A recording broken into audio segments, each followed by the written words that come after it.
Maranatha. ಇಂದು 5 July 2026. ಎಲ್ಲರಿಗೂ ಭಾನುವಾರದ ಶುಭಾಶಯಗಳು. ದಾಸತ್ವದಲ್ಲಿರುವವರೇ, ಈ ಲೋಕದಲ್ಲಿನ ನಿಮ್ಮ ಯಜಮಾನರಿಗೆ ಎಲ್ಲ ವಿಷಯಗಳಲ್ಲಿ ವಿಧೇಯರಾಗಿರಿ. ಮನುಷ್ಯರನ್ನು ಮೆಚ್ಚಿಸುವವರು ಮಾಡುವ ಪ್ರಕಾರ ನಿಮ್ಮ ಯಜಮಾನರು ನೋಡುತ್ತಿರುವಾಗ ಮಾತ್ರ ಸೇವೆ ಮಾಡದೆ, ಕರ್ತನಿಗೆ ಭಯಪಡುವವರಾಗಿ ಸರಳ ಮನಸ್ಸಿನಿಂದ ಕೆಲಸ ಮಾಡಿರಿ. ನೀವು ಯಾವ ಕೆಲಸವನ್ನು ಮಾಡಿದರೂ ಅದನ್ನು ಮನುಷ್ಯರಿಗೋಸ್ಕರವೆಂದು ಮಾಡದೆ ಕರ್ತನಿಗೋಸ್ಕರವೇ ಎಂದು ಮನಃಪೂರ್ವಕವಾಗಿ ಮಾಡಿರಿ. ಕರ್ತನಿಂದ ಪರಲೋಕ ಬಾಧ್ಯತೆಯೆಂಬ ಪ್ರತಿಫಲವನ್ನು ಹೊಂದುವೆವೆಂದು ತಿಳಿದಿದ್ದೀರಲ್ಲ. ನೀವು ಕರ್ತನಾದ ಕ್ರಿಸ್ತನಿಗೆ ದಾಸರಾಗಿದ್ದೀರಿ. ಅನ್ಯಾಯ ಮಾಡುವವನು ತಾನು ಮಾಡಿದ ಅನ್ಯಾಯಕ್ಕೆ ತಕ್ಕ ಪ್ರತಿಫಲವನ್ನು ಹೊಂದುವನಷ್ಟೇ, ಪಕ್ಷಪಾತವಿರುವುದಿಲ್ಲ. ಕೊಲೋಸ್ಯ 3ನೇ ಅಧ್ಯಾಯದ 22-25 ವಾಕ್ಯ. ಅಪೊಸ್ತಲನಾದ ಪೌಲನು ಕೊಲೊಸೆ ಪಟ್ಟಣದಲ್ಲಿ ವಾಸಿಸುತ್ತಿರುವ ಕ್ರೈಸ್ತರಾದ ದಾಸರಿಗೆ ಅವರ ನಡವಳಿಕೆ ಹೇಗಿರಬೇಕೆಂಬುದನ್ನು ಈ ಬರವಣಿಗೆಯ ಮೂಲಕ ತಿಳಿಸುವವನಾಗಿದ್ದಾನೆ. ಕೆಲಸ ಮಾಡಲೊಲ್ಲದವನು ಊಟ ಮಾಡಬಾರದೆಂದು 2 ಥೆಸಲೋನಿಕ 3ನೇ ಅಧ್ಯಾಯದ 10ನೇ ವಾಕ್ಯದಲ್ಲಿ ಬರೆದಿರುವಂಥದ್ದು ಪೌಲನ ಒಂದು ಹೇಳಿಕೆಯಾಗಿದ್ದು, ಇದು ಒಂದು ಸಾಮಾನ್ಯ ಸತ್ಯವನ್ನು ಬುದ್ಧಿವಂತಿಕೆಯಿಂದ ವ್ಯಕ್ತಪಡಿಸುವ ಒಂದು ಸಂಕ್ಷಿಪ್ತ ಸ್ಮರಣೀಯ ಹೇಳಿಕೆಯಾಗಿದೆ. ಕಾಯಕವೇ ಕೈಲಾಸ ಎಂಬುದು 12ನೇ ಶತಮಾನದ ಶರಣರ ಪ್ರಮುಖ ತತ್ವವಾಗಿದೆ. ಇದು ಯಾವುದೇ ಕೆಲಸದಲ್ಲಿ ಮೇಲು ಕೀಳು ಎನ್ನದೆ ಶ್ರದ್ಧೆ ಹಾಗೂ ಪ್ರಾಮಾಣಿಕತೆಯಿಂದ ದುಡಿಯುವುದೇ ಮೋಕ್ಷ ಅಥವಾ ಕೈಲಾಸಕ್ಕೆ ಸಮಾನ ಎಂದು ಇದು ಸಾರುತ್ತದೆ. ಬಸವಣ್ಣರು ಹಾಗೂ ಇತರ ಶರಣರು ಕೇವಲ ಪ್ರಾರ್ಥನೆ ಅಥವಾ ಪೂಜೆಗಿಂತಲೂ ದೈಹಿಕ ದುಡಿಮೆಗೆ ಅಥವಾ ಕಾಯಕಕ್ಕೆ ಹೆಚ್ಚಿನ ಮಹತ್ವವನ್ನು ನೀಡಿದರು.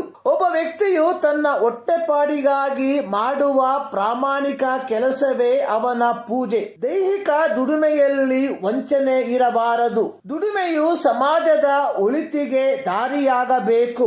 ಶ್ರಮವಿಲ್ಲದ ಜೀವನವು ನಿರರ್ಥಕ. ಶರಣರ ಈ ತತ್ವಗಳು ಸಮಾಜದಲ್ಲಿ ಜಾತಿ ವರ್ಗ ಭೇದಗಳನ್ನು ತೊಡೆದು ಹಾಕಲು ಪ್ರೇರಣೆಯಾಯಿತು. ಅಪೊಸ್ತಲನಾದ ಪೌಲನು ಗುಡಾರ ಮಾಡುವ ಕಸುಬುಗಾರನಾಗಿದ್ದನು. ಯಹೂದ್ಯರಾದ ತಂದೆ ತಾಯಿಗಳು ತಮ್ಮ ಮಕ್ಕಳನ್ನು ಶಾಸ್ತ್ರಾಭ್ಯಾಸಕ್ಕಾಗಿ ರಬ್ಬಿಗಳ ಅಥವಾ ಗುರುಗಳ ಬಳಿಗೆ ಕಳುಹಿಸುವಾಗ ಮಕ್ಕಳು ಅಥವಾ ಶಿಷ್ಯರು ಶಾಸ್ತ್ರಾಭ್ಯಾಸದ ಜೊತೆಗೆ ಯಾವುದಾದರೂ ಒಂದು ಕಸುಬನ್ನು ಸಹ ಕಲಿಯುತ್ತಿದ್ದರು. ಪೌಲನು ತನ್ನ 2ನೇ ಮಿಷನರಿ ಪ್ರಯಾಣದಲ್ಲಿ ಕೊರಿಂಥ ಪಟ್ಟಣಕ್ಕೆ ಬಂದಾಗ ಇತಾಲಿಯ ದೇಶದಿಂದ ಬಂದು ಕೊರಿಂಥದಲ್ಲಿ ನೆಲೆಸಿದ್ದ ಅಕ್ವಿಲನ ಮತ್ತು ಪ್ರಿಸ್ಕಿಲ್ಲಳ ಮನೆಗೆ ಹೋಗಿ ಅವರಲ್ಲಿದ್ದು ಅವರೊಂದಿಗೆ ಕೆಲಸ ಮಾಡುತ್ತಿದ್ದನು. ಗುಡಾರ ಮಾಡುವುದು ಅವರ ಕಸುಬಾಗಿತ್ತು.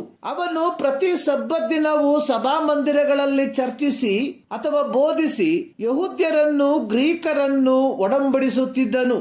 ಪೌಲನು ಕೊರಿಂಥ ಪಟ್ಟಣದಲ್ಲಿ 1.5 ವರ್ಷ ವಾಸಿಸಿದನು. ಅಪೊಸ್ತಲರ ಕೃತ್ಯ 18ನೇ ಅಧ್ಯಾಯದ 1-3 ವಾಕ್ಯ. ಅತ್ಯಂತ ಹಳೆಯ ಮೆಸೊಪೊತಾಮಿಯ ನಾಗರಿಕತೆಯ ಕಾಲದಿಂದಲೂ ಗುಲಾಮತನವು ಸಾಮಾಜಿಕ ವಾಸ್ತವತೆಯಾಗಿದ್ದು, ರೋಮ್ ಸಾಮ್ರಾಜ್ಯದ ಕಾಲಘಟ್ಟದಲ್ಲಿ ಗುಲಾಮತನ ರೋಮ್ ಸಾಮ್ರಾಜ್ಯದ ಸಮಾಜದ ಅಂಶವಾಗಿ ಅಥವಾ ಭಾಗವಾಗಿ ಮಾರ್ಪಟ್ಟಿತು. ಪಂಚಾಶತಮ ದಿನದ ನಂತರವಾಗಿ ಸುವಾರ್ತೀಕರಣವು ಹಂತವಾಗಿ ವ್ಯಾಪಿಸಿ ಯಹೂದ್ಯರು, ಗ್ರೀಕರು, ಯಜಮಾನರು, ದಾಸರುಗಳು ಹೀಗೆ ಅನೇಕರು ಯೇಸುವಿನ ಹಿಂಬಾಲಕರಾದರು ಅಥವಾ ಕ್ರಿಸ್ತನನ್ನು ಅಂಗೀಕರಿಸಿದರು. ಪೌಲನು ಕೊಲೊಸೆ ಸಭೆಗೆ ಪತ್ರಿಕೆಯನ್ನು ಬರೆಯುವಾಗ ದಾಸತ್ವದಲ್ಲಿರುವ ಕ್ರೈಸ್ತರಿಗೆ ಅಥವಾ ಗುಲಾಮತನದಲ್ಲಿ ಬಾಳ್ವೆಯನ್ನು ನಡೆಸುವಂತಹ ಕ್ರೈಸ್ತರಿಗೆ ಬಂಡಾಯವೆದ್ದು ಗುಲಾಮಗಿರಿಯಿಂದ ಹೊರಕ್ಕೆ ಬನ್ನಿರಿ ಎಂದು ಹೇಳದೆ, ಈ ಲೋಕದಲ್ಲಿನ ನಿಮ್ಮ ಯಜಮಾನರಿಗೆ ಎಲ್ಲ ವಿಷಯಗಳಲ್ಲಿ ವಿಧೇಯರಾಗಿರ್ರಿ ಎಂದು ಹೇಳುವವನಾಗಿದ್ದಾನೆ. ಎಲ್ಲ ವಿಷಯಗಳಲ್ಲಿ ಎಂಬ ಪದಪ್ರಯೋಗವು ಆನಂದದಾಯಕವಾದ ಕೆಲಸಗಳಲ್ಲಿಯೂ ಅಸಹ್ಯಕರವಾದ ಕೆಲಸಗಳಲ್ಲಿಯೂ ವಿಧೇಯರಾಗಿರತಕ್ಕದ್ದು ಎಂಬುದನ್ನು ತಿಳಿಸುವಂತದಾಗಿದೆ. ಇಲ್ಲಿ ಪೌಲನು ಉದ್ದೇಶಿಸಿರುವಂಥದ್ದು ಯಜಮಾನರ ಮತ್ತು ಗುಲಾಮರ ನಡುವಿನ ಸಂಬಂಧದಲ್ಲಿ ಅಧಿಕಾರ ಮತ್ತು ಅಧೀನತೆಯ ತತ್ವವು ಪೌಲನ ಚಿಂತನೆಯ ಕೇಂದ್ರವಾಗಿತ್ತು. ಯಜಮಾನರಿಗೆ ವಿಧೇಯರಾಗಿರ್ರಿ ಎಂದು ಹೇಳುವುದಕ್ಕೆ ಪೌಲನು ಕೊಡುವ ಎರಡು ಕಾರಣಗಳು. ಒಂದು, ಕರ್ತನಿಂದ ಪರಲೋಕ ಬಾಧ್ಯತೆ ಎಂಬ ಪ್ರತಿಫಲವನ್ನು ನೀವು ಹೊಂದಲಿದ್ದೀರಿ. ಐಹಿಕ ಲೋಕದಲ್ಲಿರುವ ನಿಮ್ಮ ಯಜಮಾನರು, ಅಧಿಕಾರಿಗಳು, ಮೇಲ್ವಿಚಾರಕರು, ಕೆಲಸದವರಾದ ನಿಮಗೆ ಅರ್ಹವಾದದನ್ನು ನೀಡದೆ ಹೋಗಬಹುದು, ಆದರೆ ಕರ್ತನು ನಿಮಗೆ ನೀಡುವನು. ಎರಡು, ಅನ್ಯಾಯ ಮಾಡುವವನು ತಾನು ಮಾಡಿದ ಅನ್ಯಾಯಕ್ಕೆ ತಕ್ಕ ಪ್ರತಿಫಲವನ್ನು ಹೊಂದುವನು. ಕ್ರೈಸ್ತನಾದವನು ಅಥವಾ ಕ್ರೈಸ್ತಲಾದವಳು ತನ್ನ ಅವಿಧೇಯತ್ವವನ್ನು ಸಮರ್ಥಿಸಿಕೊಳ್ಳಲು ಕ್ರೈಸ್ತತ್ವವನ್ನು ಬಳಸಿಕೊಳ್ಳಬಾರದು. ಅಂದರೆ ಕ್ರೈಸ್ತನಾದ ಕೆಲಸದವನು ಕ್ರೈಸ್ತರಾದವರ ಅಥವಾ ಅಕ್ರೈಸ್ತರಾದ ಕಾರ್ಖಾನೆಗಳಲ್ಲಿ, ಕಚೇರಿಗಳಲ್ಲಿ, ಮನೆಗಳಲ್ಲಿ ಕೆಲಸ ಮಾಡುವವರಾಗಿದ್ದರೆ ಪ್ರಾರ್ಥನೆ, ಉಪವಾಸ, ವಿಶೇಷ ಆರಾಧನೆ ಎಂಬ ಸಬೂಬುಗಳನ್ನು ಹೇಳಿ ಕೆಲಸದಿಂದ ತಪ್ಪಿಸಿಕೊಳ್ಳಬಾರದು. ಪ್ರಿಯರೇ, ದೇವರು ಪಕ್ಷಪಾತಿಯಲ್ಲ. ನಾವು ಬಿತ್ತಿದ್ದನ್ನೇ ಕೊಯ್ಯಬೇಕು. ಪ್ರೀತಿಯ ದೇವಜನರೇ, ಕ್ರೈಸ್ತತ್ವ ಅನ್ನುವಂಥದ್ದು ಕೇವಲ ಆರಾಧನೆ, ಪ್ರಾರ್ಥನೆ, ಕಾಣಿಕೆ, ದಶಮಭಾಗ, ಉಪವಾಸ ಇವುಗಳಿಗೆ ಮಾತ್ರ ಸೀಮಿತವಾಗಿಲ್ಲ.